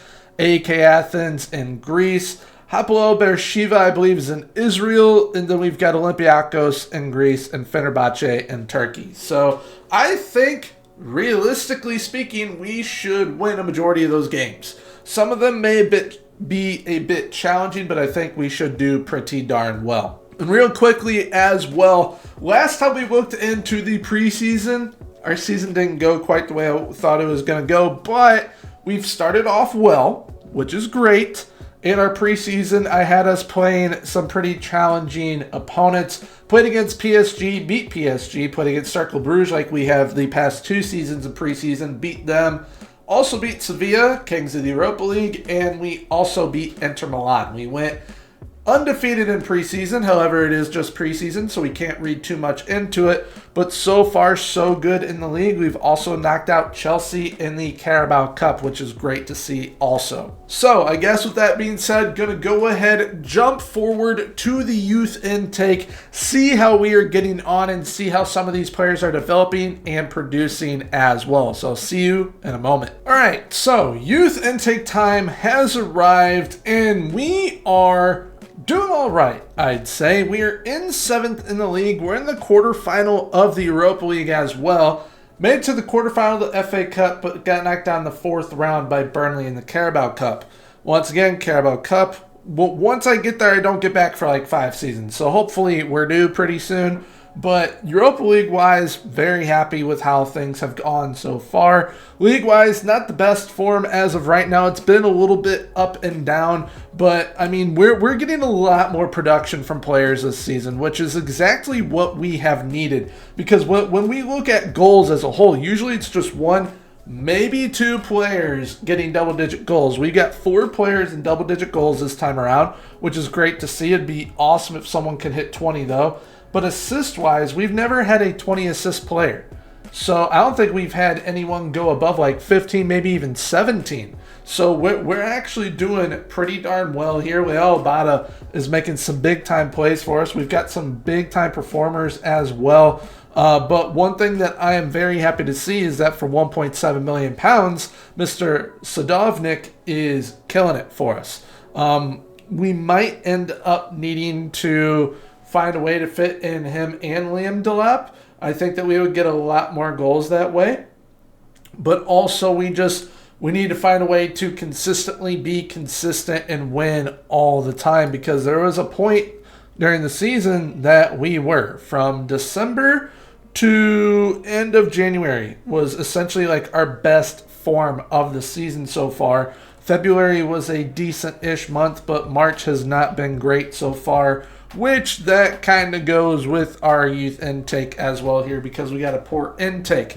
The one thing that is quite annoying, though, is because we're still kind of a freshly promoted team. So our balance is constantly going to be in the red right now, because we got to spend money to make money. And by making money, you got to win trophies and do well in the league. So we constantly got to be improving our side.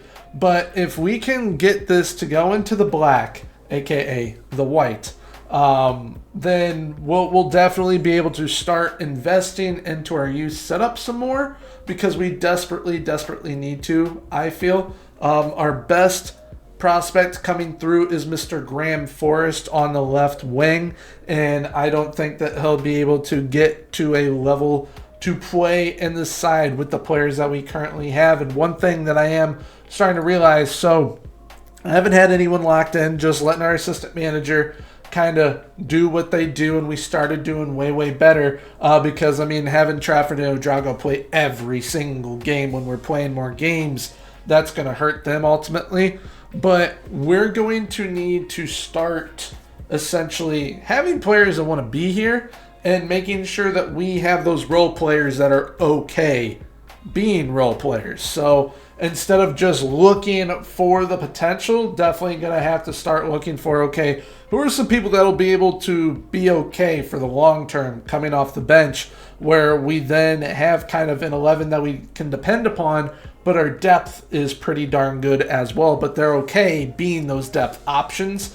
That's essentially what we're going to have to find going forward, because we're in season 5 and we're doing pretty darn well. I'm hoping that we can finish in the top 7, qualify for Europe. We're in the quarterfinal of the Europa League. We've got to take on Lyon, but the other clubs that are here, these are the clubs that I kind of expected to be here. So it's us, Lyon, Sporting Lille, Juve, Fiorentina, Marseille, and Frankfurt. All of these clubs are good clubs. So we have our work cut out for us if we are to win the Europa League. If we win the Europa League, that's absolutely insane. Like, I would be very surprised at our first time of asking in a European competition that we go on and win it.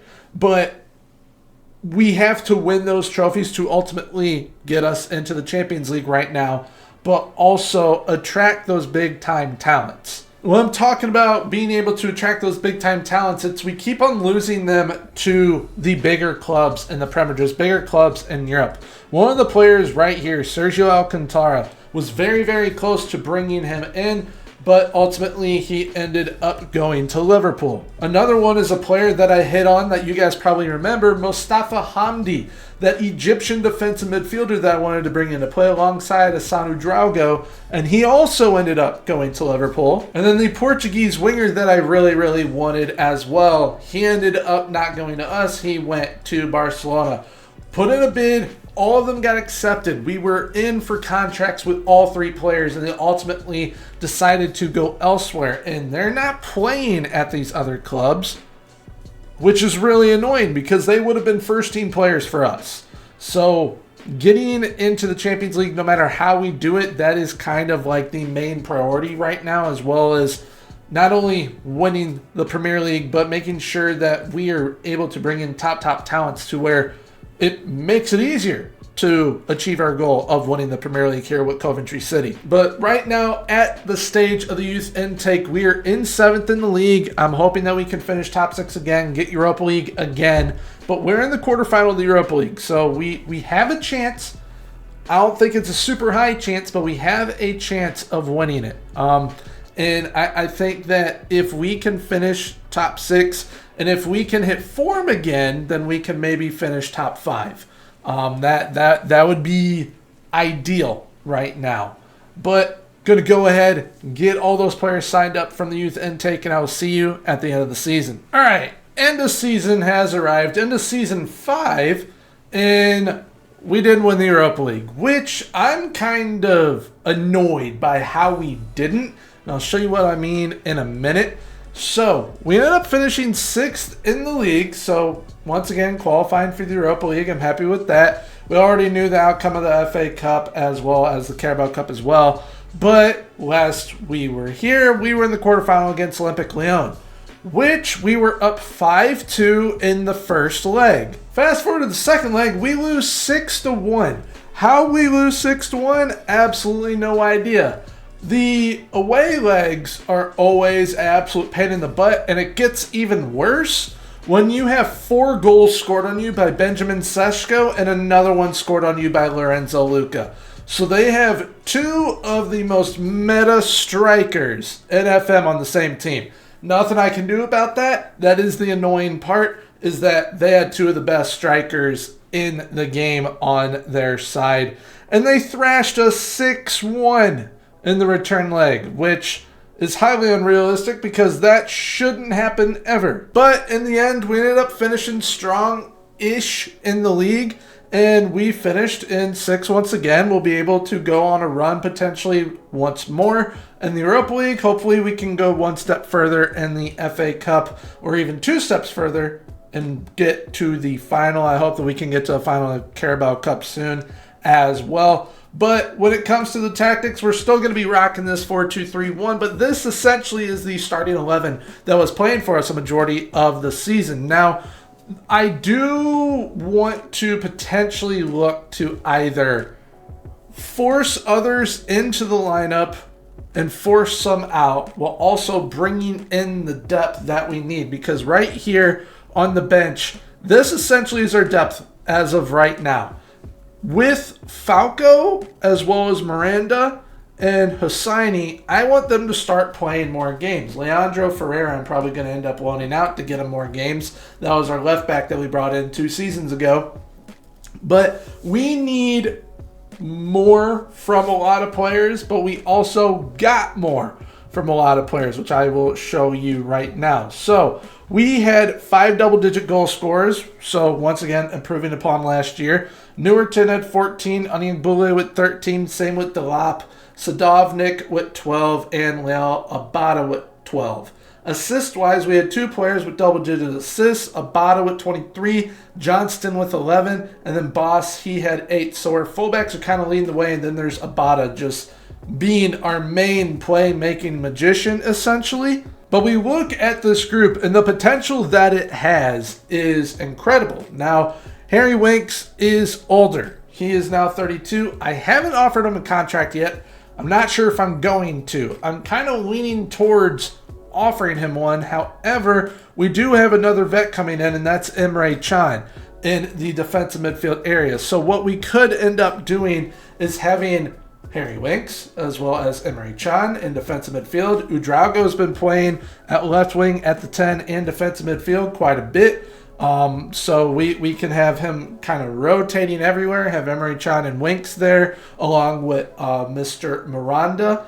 But we also need Falco to start getting in for games. Onyeg Boulay is doing good, but not amazing. And we definitely, I think, should start focusing on Mr. Falco as being our central piece, especially with him being our number 10.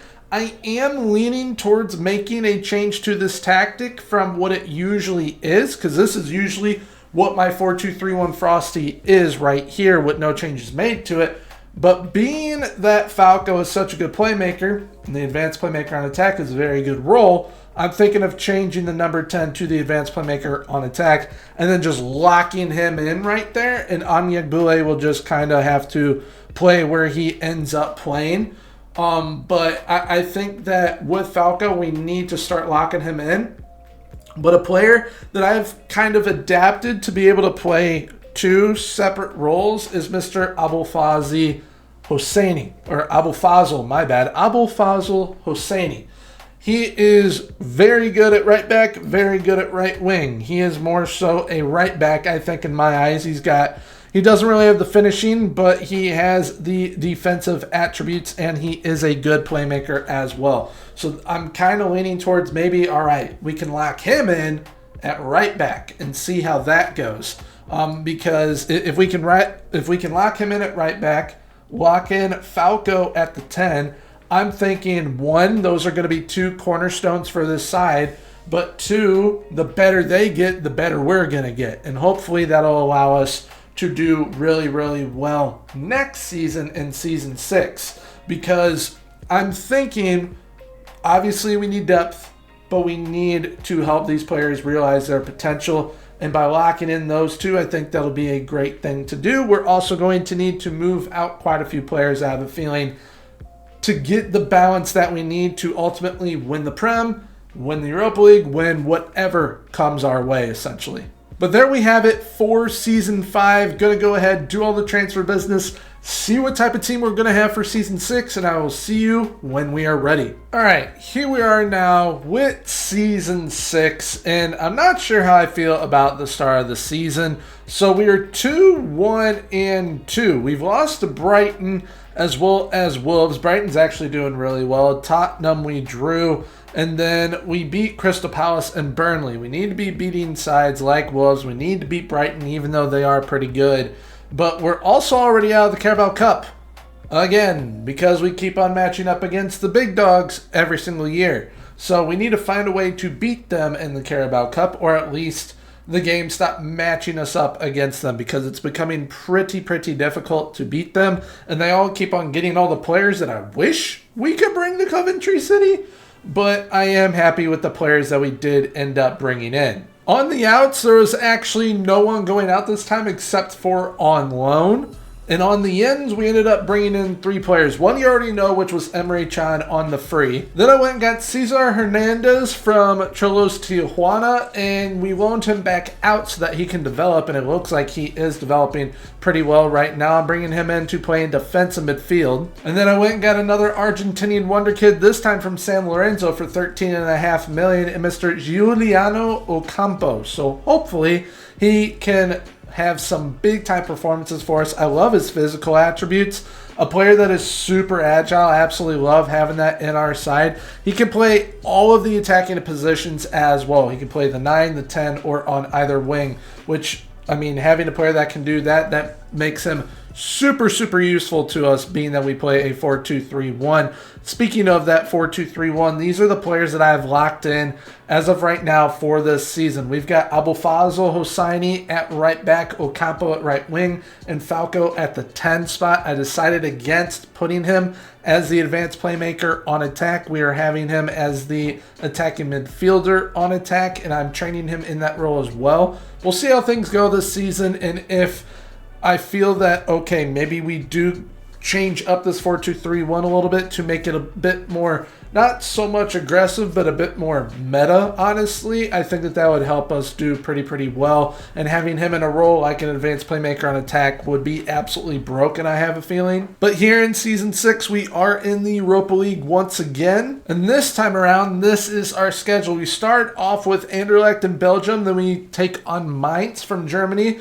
We also have Royal Antwerp from Belgium, Salzburg in Austria, Celtic in Scotland, Girona in Spain, Shakhtar Donetsk in the Ukraine, and Sporting from Portugal. So I think once again we should be able to get through this group. I think this group is slightly more difficult than in year 1 in the Europa League for us, but I do definitely think we can go through in the league phase. And overall, being that we are in 7th as of right now, I think that we need to definitely have some consistency, because right now, this form right here in our first 5 games, that's essentially how it's been since we've been in the Prem, and we are getting better, but we need to see a drastic improvement in the league to where we are constantly finishing top 5, because the more consistently we are doing that, the better opportunity we have to win the league.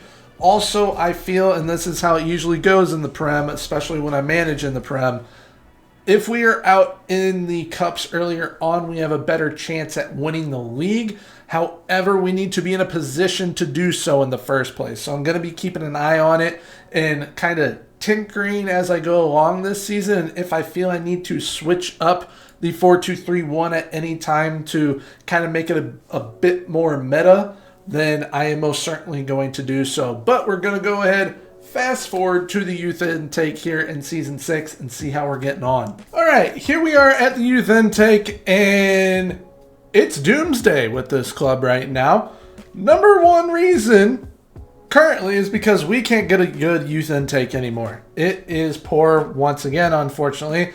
But reason number 2, we're out of everything and we're in 9th in the league. We cannot do anything. I have tried everything that I possibly can and nothing's working. I am essentially out of ideas, so I am going to my last resort for the rest of the season to try and rescue European football for us with my 4-3-3 Mando, because it's one of my better tactics, and we are going to hope that this tactic can help kind of save and rescue our season. One thing that we're most definitely going to have to do starting next season in Season 7, lucky number 7, is essentially figure out a system, figure out the players for said system, and start building that way. This honestly is one of the more realistic rebuilds, I guess you can say, that I've ever done. And you can really see the pains of being in the Premier League throughout this just video, for sure. Because we have seen the ups, we've seen the downs, we've seen the ups, we've seen the downs. And we have very talented players here now, one of them being Mr. Jeremiah Falco. And he is doing very, very well. But we just can't seem to all produce at the same time with our players, which is what is really frustrating. So essentially, I'm going to have to pick and choose, all right, who works, who doesn't, who stays, who goes. I'm going to have to force people out of the club, which that's going to suck because we might get sacked for doing that. But hopefully we don't. But, I mean, we look at these competitions and we go out in the round of 16 to Lazio in the Europa League. Quarterfinal once again in the FA Cup, this time to Arsenal. Third round to Man City in the Carabao Cup. Our form isn't all too great, and we just aren't doing well. In January, I switched to a 4-2-3-1 that saw a switch to where Falco was an advanced playmaker. Kind of switched it all up because we weren't doing well. We had a great January, and then we forgot how to play football again. So it's frustrating. One thing that I might consider doing is getting a different assistant manager. I think Josh Wolf has helped us get as far as we can, and this is as far as I think we're going to go with him, unfortunately. So at the end of the season, I might look to bring in someone else. Or I'll just end up promoting Mr. Cesc Fabregas here instead to be our assistant manager. One of those two things is going to happen. But right now, essentially going to just plug in this 4-3-3 Mando and hope that it can help us get to European football. If not, I think the best thing for us potentially might be not playing in Europe right now until we figure everything out. Essentially what's happening to us is what has been happening to Man United this entire time, and now they're up here because they took that time to kind of sort things out, whereas we have been essentially putting band-aids on massive flesh wounds, and it has not been working. So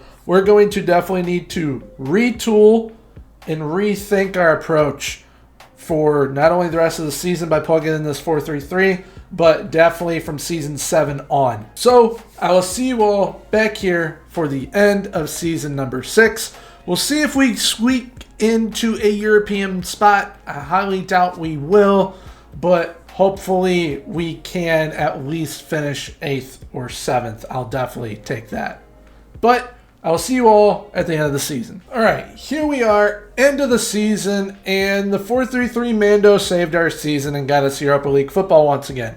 Not sure how I feel about getting Europa League football once again, not going to lie.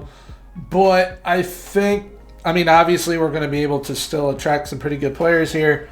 But also, one thing that I've realized is there essentially is a new big dog in town in the Prem. That big dog is Chelsea. Chelsea have won the league 3 times in a row. And when it comes to the Cups, Arsenal is the team usually winning the Cups, which it's getting really difficult to compete with those two. Liverpool keep on signing all the world-class youngsters, yet they keep on doing awful and they fire manager after manager. But we need to find consistency somehow, some way. Now, Ocampo, one of our signings, he ended up finishing runner-up to Erling Haaland with 16 goals. However, Haaland had 27, so 11 goals off, quite a ways off. But the 4-3-3 helped save us, essentially. So I don't know if I move forward with this or if I develop a 4-3-3, which we tried that wacky one with the inverted wingbacks and everything, but I don't think that was going to work long term. However, I know this 4-3-3 100% works. It's one of my better ones. But when it comes to player production, kind of overall, we definitely need more double-digit goal scorers. Last season we had plenty. This season we're back down to 3. Ocampo led the way with 21. Sadovnik with 18. And then Falco had 15. Assist-wise, we had 2 with double digits. Leo Abada and Jordan Boss. I'm thinking it is time to move on from Leo Abada, cash in now while we can, because I'm pretty sure his contract's coming up this next season, and I don't really feel he's doing what I need my wingers to do. Falco's goal production is essentially what he needs to be doing, and then he also has the 10 assists right there, which is what I need for my wingers. However, I also need, if we are to continue with this system, central midfielders that can score potentially double-figure goals as well, if not double-figure assists, which We have one already in Falco. Udraugo, we're going to put him there probably for an entire season if we end up rocking this 4-3-3. But we need to improve in defense midfield. We need to improve at center back, and I think we might need to improve at goalkeeper as well. Our wing backs are okay. Our wingers, we need to do some tinkering or retooling, I guess is the best way to put it. And then our striker is actually A-okay. So we've got some thinking to do, some recruiting to do for sure. But one thing that I am kind of surprised by is that we are constantly okay with the board and the fans because we're massively overachieving. But I know from my perspective, I want to win the Premier League as soon as we can and then push for the Champions League after that. But beggars can't be choosers, obviously. I'm happy that we are essentially just being like, okay, just keep on competing. We'll get to that level eventually, which I think if we are to get to that next level, this tactic can definitely help. It's just I'm not sure if I want to use probably one of my top 3 overpowered tactics to do it, because I like to make it a little bit difficult by not using my super overpowered tactics, but I'm thinking to make it doable with this Coventry City side and how good Chelsea and Arsenal have become and all the players that Liverpool and other sides are recruiting. We might just have to do it, even though I don't want to. But overall, Season 6, we finished in 6th. Hopefully we can push on and get into that top 4 come Season 7, but we will also be in the Europa League once again. And I'm gonna try and rebuild this side as much as I can into what exactly we need, as well as figuring out what tactic system I want to use, because like I just said, don't really want to have to rely on the overpowered system to get us to where we want to be with our goals here, but just might have to do it. But financially, really quickly, we have £61.7 million to work with. I'm pretty sure that's the most that they have given us so far. So they're kind of starting to go all in on, all right, let's try and get this side as good as possible, but we need players to sign here in the first place. So if we can pull that off this summer, I think we're going to be sitting real pretty, and obviously got to figure out this tactic as well, what I want to do moving forward with this Coventry City side. But going to go ahead, fast forward to the start of Season 7. I'll see you all there. All right, here we are, Season 7. We're actually going to start right off with transfers this time around. We made £97 million, essentially from 2 sales.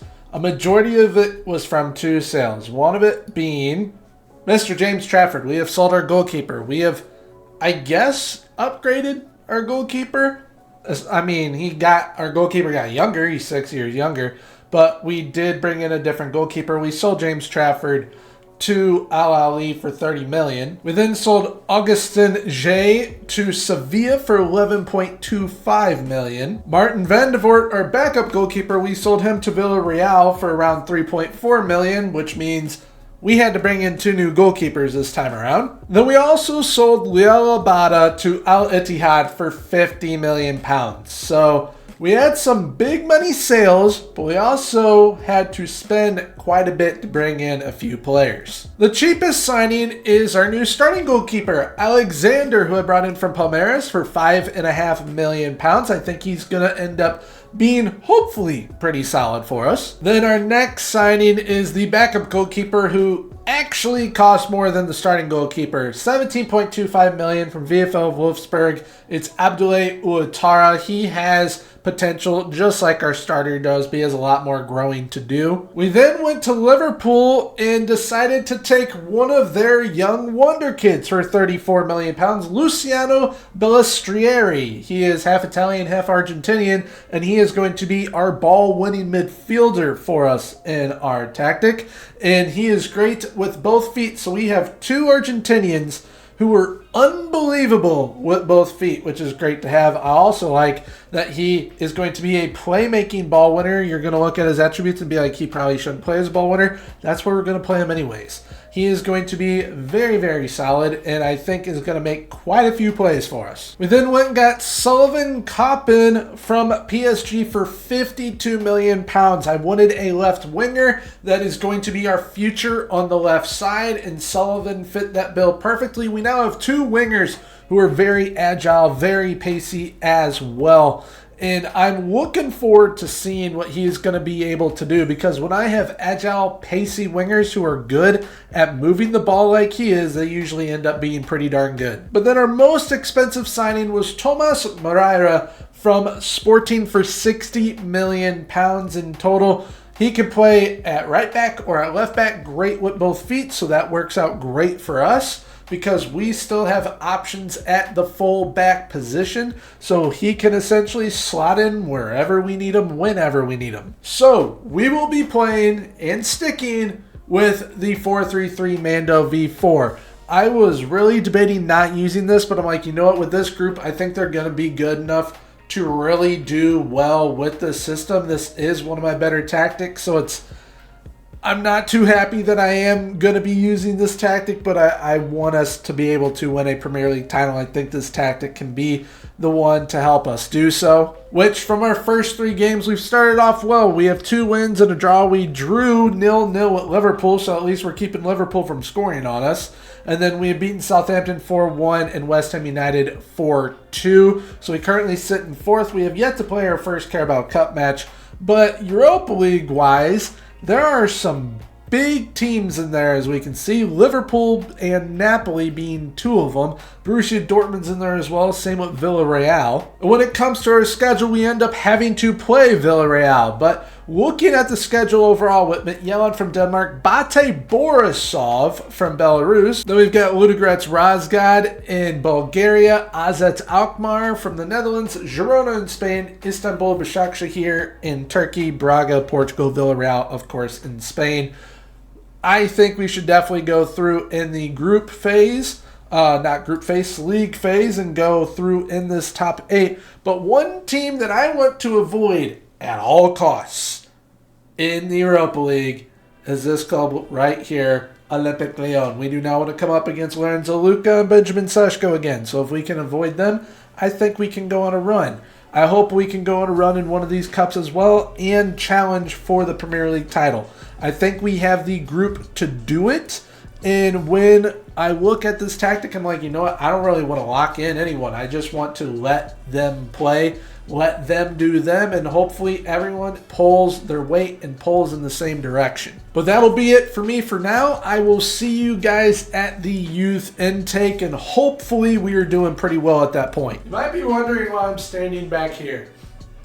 It's because I'm losing my mind with the Premier League because of one club. That club is Chelsea. They have Marco Rose, or Rosa, whatever his name is. He usually plays a 4-2-2, which is unstoppable. He's now playing a 4-2-3-1, which is unstoppable. They have won the league, how many times is it now in a row? How many times? 3 times. They're going for time number 4 because no one can touch them. They're 11 points clear of Man City. We are on 46 points. They're on 72. Everyone's just beating each other while Chelsea just runs away with the league. And yes, we're at the youth intake point right now. We got to the Carabao Cup and lost. So can you guess who? Chelsea, 6-0. They demolished us. It is not easy whatsoever to beat them. And yet this tactic is helping us way overperform once again. We're in the semi-final of the FA Cup, got to the Carabao Cup final, and Europa League quarterfinal here against PSV, which thankfully, like I was highlighting Lyon, thankfully they no longer have Benjamin Sesko. I have no idea where he is, but thankfully he is gone. But they still have Lorenzo Luca, and can you guess who wants Lorenzo Luca, folks? It's none other than Chelsea. Like, we can't catch a break in this. It's kind of crazy. We are having to take on a dynasty while having to try and build one of our own, and it is darn near impossible. But essentially, this is where I'm at. If we win the FA Cup and the Europa League, I am ending the video right there, and then we do a part 2. Because this is 7 seasons in. This is my 3rd day of doing this as well because of the time of day that I've been choosing to do all this recording and whatnot. So, we essentially have to win these trophies so I can do a part 2, or I'm going to be sitting here for a 4th day going 10 seasons long, still unable to beat Chelsea because of just the manager that they have, and they're unbelievable. And thankfully, with this youth intake, it's a poor intake, but we got an incredible talent in Luke Arnold. I'm definitely going to try and make something out of him. We also got Joe Roberts as a 10 or a central midfielder, but Luke Arnold, I am definitely going to try and make something out of. Now, he is definitely raw, but I want to make him a number 9 if I can. His finishing obviously ain't that great. He would probably be more suited to being a winger. But I want to make him a number 9 for us and then try and kind of develop our own beast up top if we can. So if we can do that, then awesome. But we've been rocking the 4-3-3. We're doing well. We got a lot of players that are prima donnas and upset about wanting new contracts and more playing time and all that as well. But we have no money to give them. So they got to be upset for the rest of the season. However, if we look at the club vision, we once again are doing well. We're on a B right now with the board as well as the supporters. We are hitting everything kind of expected of us. But I want to still finish top 6 in the league. I think we can do it. We have a game in hand essentially on everyone above us except it looks like Everton right now. And we are also quarterfinal of the Europa League, FA Cup semifinal. I'm hoping that we can win both of those. And if we do, then awesome. We'll end it there for part 1. If not, then I don't know what I'm going to do. We'll figure it out, I guess, at the end of the season. Because that is where I'm going to go to now. I'm going to go ahead and sign up all these players, and hopefully we can bring home some silverware and try and close the gap between Chelsea and us for the rest of the league season. But I'll see you all in a few moments at the end of season number 7. Well, we finally did it. We won silverware. And we won the Europa League and the FA Cup. We did what needed to be done to essentially end part 1. 7 seasons in, it took us to win any silverware. We got smoked in the Carabao Cup, barely won the FA Cup, and barely won the Europa League as well. Well, we finished in 9th in the league because we just are not good in the league right now, unfortunately. But thankfully, we were good enough to win the Europa League and the FA Cup. We just sucked so much we couldn't do it in regulation. So we had to go to extra time in both. In the FA Cup, we ended up beating West Ham United 2-1. And then we ended up beating Liverpool in the Europa League final 3-1, having to go to extra time. And what is hilarious, so Blend Bakiri, this man right here, I tried getting a couple times from Lazio, and of course he goes to Liverpool. But thankfully we were able to beat them in the Europa League final. But we have Falco getting a goal, Sadovnik getting a goal, and Udraugo getting a goal. 100th minute on a pen, Mr. Udraugo to seal it for us. But West Ham in the FA Cup final, Falco also scored in that, and then Cresswell in the 120th minute to score. And thankfully, we finally had center backs scoring goals. Charlie Cresswell and Mr. Dean combined for 23 goals this season, which is fantastic. And we had 7 double-digit goal scorers this season, the most that we've had so far.